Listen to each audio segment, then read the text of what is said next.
Hello, grade 11 students. Now we're going to start with the second section of this chapter, which is the main course, the electric field.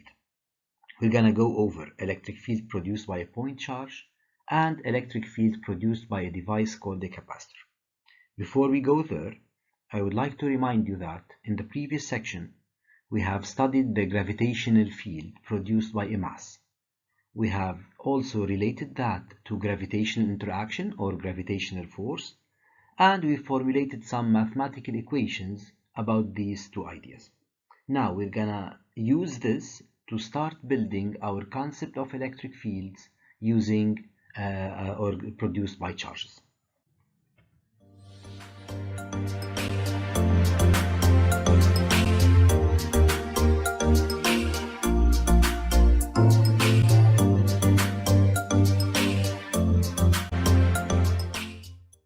So an electric charge Q produces in the region surrounding it an influence, and it is safe to call that influence the electric field.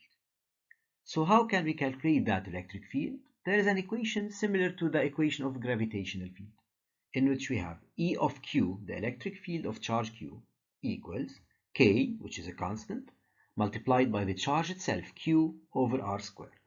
Now this constant, K, is called the electrostatic constant, and its value is 9 times 10 to the power 9 in SI units. Now a remarkable note before we move on is that the value of K is 10 to the power 9, while G was 10 to the power minus 11. So if you just take a quick glance between and comparison between the electric field and the gravitational field, you notice that the constant in electric field is way larger than that of the gravitational field. K is 9 times 10 to the power 9, while capital G, is 6.67 times 10 minus 11. Now, taking a glance at the figure that is revealed now on the right-hand side, you notice charge Q is surrounded by electric field lines. These two-directional field lines, or vectors, are the field lines. They show that the electric field of a point charge might be either outwards or inwards. How is that? Let's continue to see.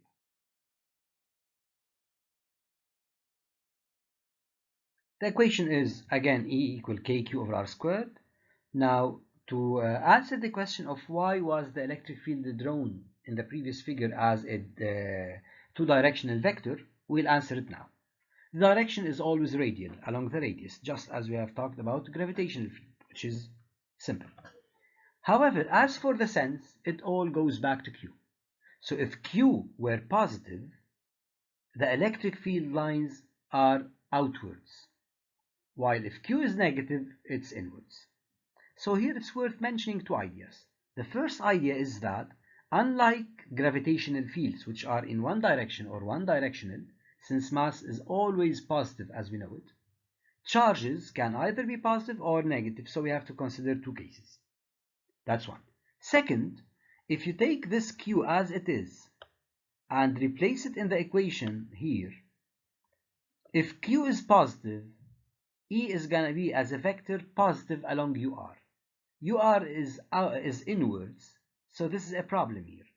So what I want you to focus on is that the equation here that we have written here is just used to compare to gravitational field. However, when you want to give the characteristics, please avoid using this equation to find direction or sense. Rely on the charge. If the charge is positive, you draw the vectors away from the charge. If the charge is negative, you draw the vectors towards the charge itself. Okay, here is the figure showing it. Notice that with a positive charge here, okay, positive charge, I'll add it, vectors are going outwards. With negative charge here, vectors or fields are going inwards. One more thing, you notice that the vectors closer to the charge are drawn longer or greater than the others. That's just to explain the idea of over R squared. The farther we are from the point charge producing the field, the less the influence becomes. The magnitude, now notice the notation here, E equals K absolute Q over R squared. So from now on, we will use these two ideas to describe the vector produced by it, the vector of electric field. We will not go to this equation, okay, because we'll have some misunderstandings concerning the direction of UR as a vector. So we stick to Q positive, we draw the vectors away from the charge. Q negative, we draw the vectors towards the charge. The value is always given by this equation. Don't forget, K is the electrostatic constant, 9 times 10 to the power 9. R is the distance in meters between the charge and the studied point. Now, before we move on to the electric force, let us solve an application about this simple idea here and make ideas a bit clear. One more thing, the unit of electric field, just like the unit of gravitational field, which we will discuss later, is Newton per Coulomb or volt per meter. They are the same. Newton per Coulomb equals volt per meter, and this is something we're going to talk about later. Okay, moving on. Application 1, because the previous application was, as we said, not included as electricity. It was an application on gravitational fields. So we are given 2 point charges, QA and QB, placed at points A and B. B is placed 0.8 meters to the right of A, and its charge is negative. Q of A is positive. List the characteristics of the electric field produced by each of the 2 points at I, the midpoint of AB. So the distance AI is 0.8 over 2, which is 0.4. Then determine the magnitude and direction of the net electric field at I. Here the term direction stands for direction and sense. The more specific we can, the better the answer is. Now, how to answer that? First, we need to find the electric field produced by A on I. So here I've directly written the answers. Let's observe them. So the point of application is at I. The line of action or the direction is along line AI or AB. Okay, we will draw these later. So the figure is A is here, B is here. So the field line is along this. Now you can add point I. Now QA is positive. Since QA is positive, then at point I, I'll draw the vector away from A. So the point of application is always here. Now, from this point of application, I know that the direction or the line of action is this line, which should be straight, okay? Don't take me for that. At this point and along this line, I can either go towards A or away from A. Which one do I choose? Go back to the charge. Charge of A is positive, so at point I and along this line, you go away from A. And this is what I've written. QA positive implies from A towards I, or at I, which is the point of application, away from A. I prefer that you get used to this. If you didn't understand it, mark the words again. I know that the vector is drawn at I, point of application. I know that the vector is along line AI, line between brackets, or line AB. And since QA is positive, then at point I and along the line, I go away from A, resulting with a green vector that you can see in the scratch I've drawn. Then, calculating the magnitude, we go to apply the equation EA on I. Notice the notation. Electric field of charge A on point I is K QA in absolute over AI squared. Replacing, I get 168,750 volt per meter or Newton per Coulomb. Okay? Observing the unit of electric field Newton per Coulomb, or previously the gravitational field, which was Newton per kilogram, gives me a nice idea. I will talk about it later when we finish the electric force. I hope that I remember. Similarly for B, now I will work quickly here. Apply that I along BI, which is AB. Now QB is negative, so on this line AB, in which we have point B here, on this line, I'll draw the vector at I and towards B. Okay? So we should always specify the point of application. Then we specify the line where we're going to draw the vector. Then we go to further explanation by specifying the orientation of that vector. Calculation is trivial, but pay attention to having absolute value. The answer is 281,250 Newton per Coulomb. Okay? Now moving to part 2, we have already assigned an axis along AB. So instead of talking about EA on I and electric field of B on I descriptively, we can write them now using mathematics. Okay, so EA is 1 plus 168,000 along I, and EB is also plus because it's also in the same sense. So we have here a figure showing these. EA on I drawn at point I along line AB and away from A, that is in the positive sense.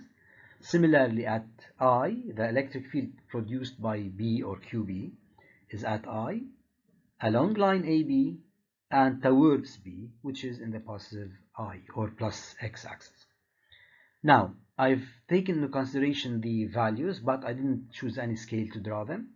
The vectors can be drawn on the line exactly, but avoiding the mess so that you will be able to observe and see them, I've drawn them a bit away from or apart from the line x prime x itself. Now, to find the net field, it's simply the vector sum of the two fields. We call this the principle of superposition.